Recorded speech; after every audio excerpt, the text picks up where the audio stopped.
Good morning students. Raman physics classes के YouTube channel पर आप सभी विद्यार्थियों का मोस्ट वेलकम है।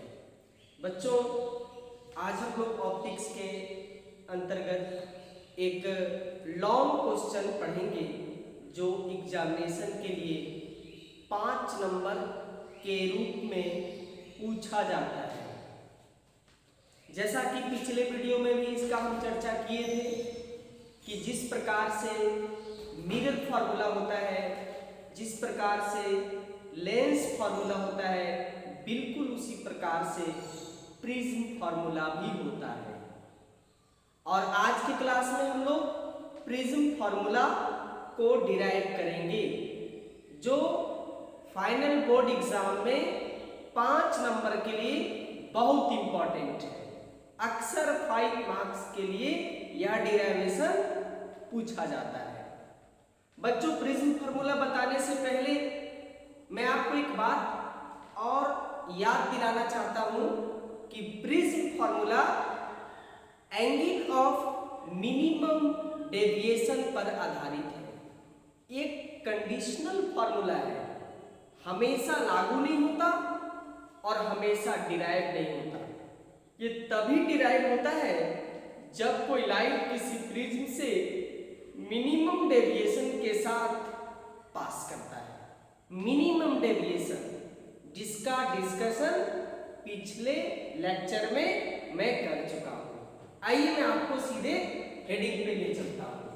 प्रिज्म फार्मूला बहुत बहुत इंपॉर्टेंट 5 मार्क्स के लिए। पहले फिगर समझाते हैं। फिगर में बच्चों वही फिगर है जो हम लोग पिछले 2-3 क्लासेस से बनाते आ रहे हैं, सिर्फ थोड़ा सा परिवर्तन है। क्या परिवर्तन है कि प्रिज्म के अंदर का जो लाइट है वो प्रिज्म के आधार से पैरेलल है, होना भी चाहिए, क्योंकि जब तक ये पैरेलल नहीं होगा मिनिमम डेविएशन नहीं हो सकता है। और यह फार्मूला मिनिमम डेविएशन पर आधारित है। इसलिए प्रिज्म फार्मूला को डिराइव करते समय कभी भी लाइट को आप तिरछा नहीं खींचेंगे, बिल्कुल प्रिज्म के बेस से पैरेलल खींचेंगे। I, R1, R2, E, M और N पर 2 बार रिफ्रैक्शन, यहां डेल्टा लिखते थे, डेल्टा M लिखे हैं क्योंकि मिनिमम डेविएशन की बात है।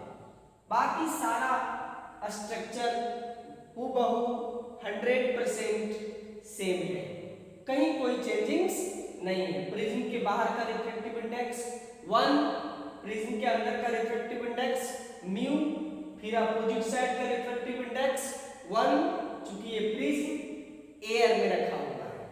आइए एक बार स्नेल का नियम m पर लगाएंगे, एक बार n पे लगाएंगे, उसके आगे फिर हम लोग आगे का कॉन्सेप्ट बढ़ाएंगे। मैंने लिखा by using Snell's law at point m on surface AB 1 into sin I mu into sin R। चूंकि इस तरफ का 1 है, उस तरफ का म्यू है, इस तरफ का एंगल I है, उस तरफ का एंगल R1 है। इसको हमने थोड़ा इधर उधर क्रॉस किया, म्यू का मान निकाला, इसको इक्वेशन फर्स्ट कर दिया। एप्रोक्सीमेशन हमेशा लेके चलना है। For a small values of I and R1, sin I को I लिखेंगे, sin R1 को R1 लिखेंगे, तब हमारा फार्मूला कैसा बन जाएगा? म्यू इक्वल टू I बटा R, तिरछा क्रॉस किए, I equal to mu R1, इसको इक्वेशन 2 कर दिए। अब एक बार यहां पर स्नेल्स का नियम यूज कर चुके हैं, अब n पर सोचेंगे। By using Snell's law at point n we get, हम लोग प्राप्त करेंगे। क्या प्राप्त करेंगे? इधर का रिफ्रैक्टिव इंडेक्स म्यू, एंगल कितना बना R2, तो म्यू साइन R2, उधर का रिफ्रैक्टिव इंडेक्स 1, एंगल कितना बना E, तो 1 into sin E। एप्रोक्सीमेशन बढ़ाएंगे, I R2 का मान और E का मान अगर स्मॉल है तो sin R2 को R2 लिखेंगे, sin E को E लिखेंगे। इस बात को पुट करेंगे तो तो हमारा रिजल्ट आया mu are two is equal to e, यानी कि e equal to mu are two. अब इसके आगे की बात, इसके आगे हम समझते हैं। हाँ तो बच्चों, E equal to mu are two, इसको हम इक्वेशन 3 कर दिए। अब यहां के बाद बात को बहुत ध्यान से समझिएगा, बहुत धीरे धीरे आपको हम समझाएंगे। यहां तक तो जनरल बातचीत था, अब मुख्य बात शुरू होता है। When a ray of light suffers with angle of minimum deviation, पिछले क्लास में, पिछले लेक्चर में बताए थे कि जब कोई प्रकाश की किरण मिनिमम डेविएशन के साथ प्रिज्म से पास करता है, ऐसा तभी होता है जब I और E का मान आपस में इक्वल होता है।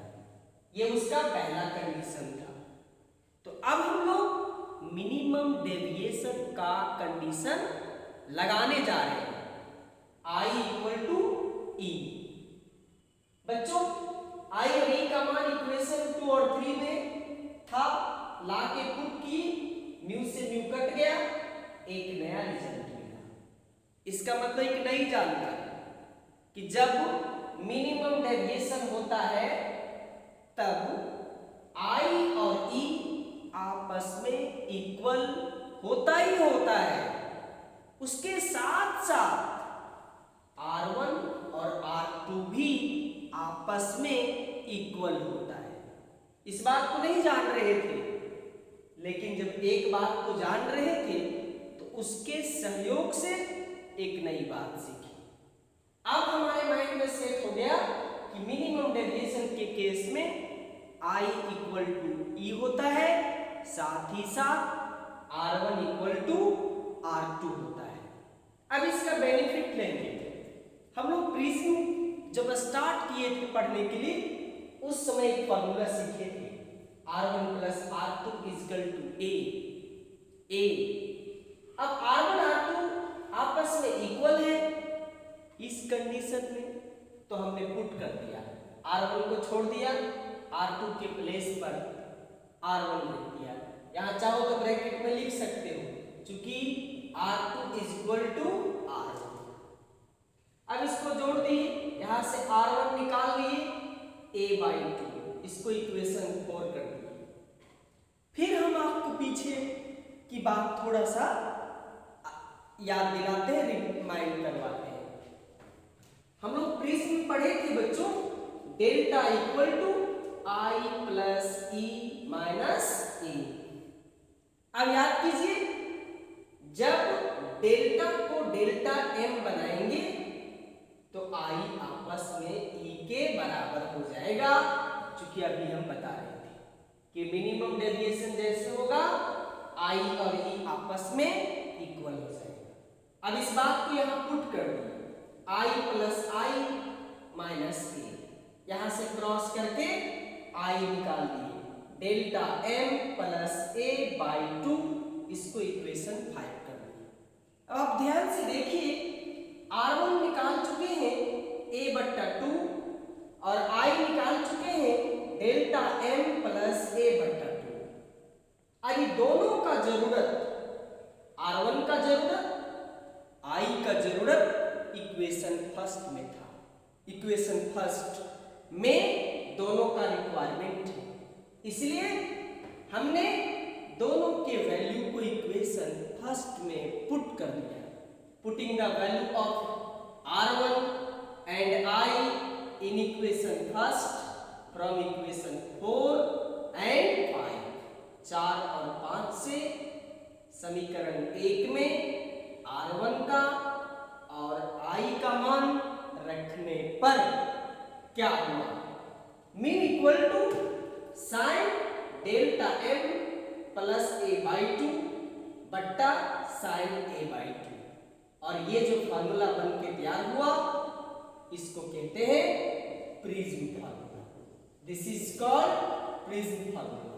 और परीक्षा में अगर आ जाए तो यहीं तक लिखना है, यहीं तक डिराइव करना है। मेरी बात अगर आप बहुत गहराई से लेते होंगे। तो ये मेरा आप सबों से पर्सनल एडवाइस है कि इस क्वेश्चन को लिखकर जरूर प्रैक्टिस करें, क्योंकि एग्जामिनेशन के लिए बहुत इंपॉर्टेंट है, एग्जाम में आ सकता है। प्रिज्म फार्मूला को डिराइव करें। एक बात ध्यान से देखिए, इस प्रिज्म फार्मूला में डेल्टा एन लिखा हुआ है। का मतलब क्या हुआ कि यह फार्मूला मिनिमम डेविएशन पर आधारित है, उसी पर यूजेबल है, उसके बिना ना ये डिराइव हो सकता है, ना इसे आप यूज कर सकते हैं। इसलिए इस वीडियो को देखें, कॉपी में लिखें, प्रैक्टिस करें और अपने तैयारी को मजबूत बनाएं। आप सबों को बहुत बहुत